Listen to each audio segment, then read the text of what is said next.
Après la défaite de 1870, Bismarck se réserve la Moselle, mais dédaigne la Meurthe-et-Moselle. Dans tout le pays, des exploitations minières voient le jour. Des puits sont forés dans le Jarnisy, à Giromont, Jarny et Droitaumont, dans le bassin de Briey, à Valleroy, Batilly, Auboué, Aumécourt, Moutier et Jeuf.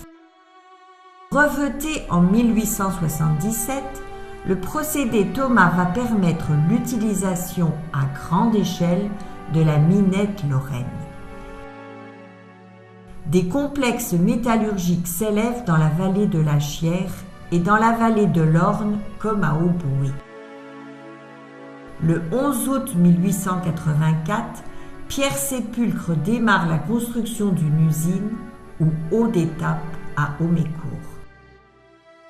Quelques mois auparavant, les Devindel en édifient une autre sur le site de Franchepré à Jeuf. En Lorraine annexée, la vallée de l'Orne voit apparaître des usines à Moyeuvre-Grande, Rosselange et à Gondange. D'autres encore voient le jour dans la vallée de la Fensch. Le PIO est une aubaine à qui veut s'armer pour la guerre.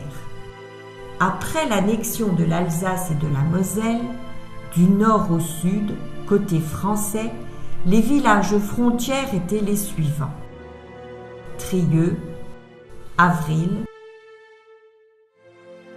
Jeuf, Aumécourt, Auboué, Saint-Aille, Batilly et Mars-la-Tour. Côté annexé, on retrouve une frontière à Moyeuvre, Montoy-la-Montagne, Sainte-Marie et Vernéville.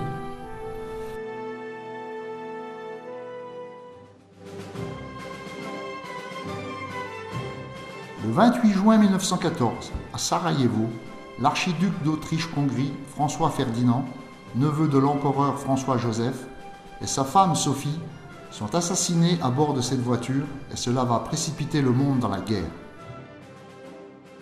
Quelques jours plus tard, le 16e bataillon de chasseurs à pied est bien en manœuvre place Thiers à Briey. Le 22 juillet, nos Lorrains sont plutôt disposés à acclamer les coureurs du 12e Tour de France entre Auboué et Briey pour la 13e étape qui les mène de Belfort à Longwy. 4 jours plus tard, le terrain d'aviation de Briey, construit à côté et en même temps que la clinique des mines en 1913, est inauguré. Mais le 29 juillet 1914, les événements se précipitent car l'Autriche-Hongrie déclare la guerre à la Serbie.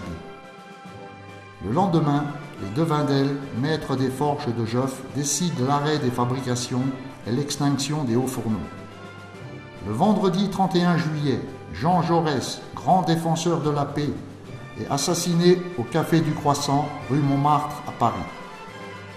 La peur d'une guerre grandit subitement et chaque jour la population se rue sur les journaux pour s'informer.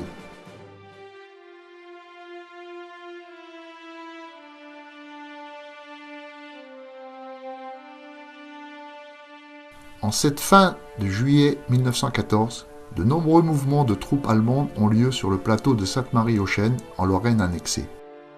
Des régiments d'Uhlans cantonnent dans les villages de Montoy, Roncourt et Saint-Privat, tout proches de la frontière.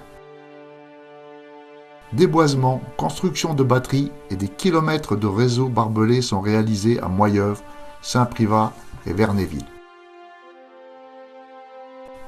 En gare d'Amanvillers, une locomotive est bloquée et ne peut rentrer en France. La ligne de chemin de fer de Conflans-Metz est coupée.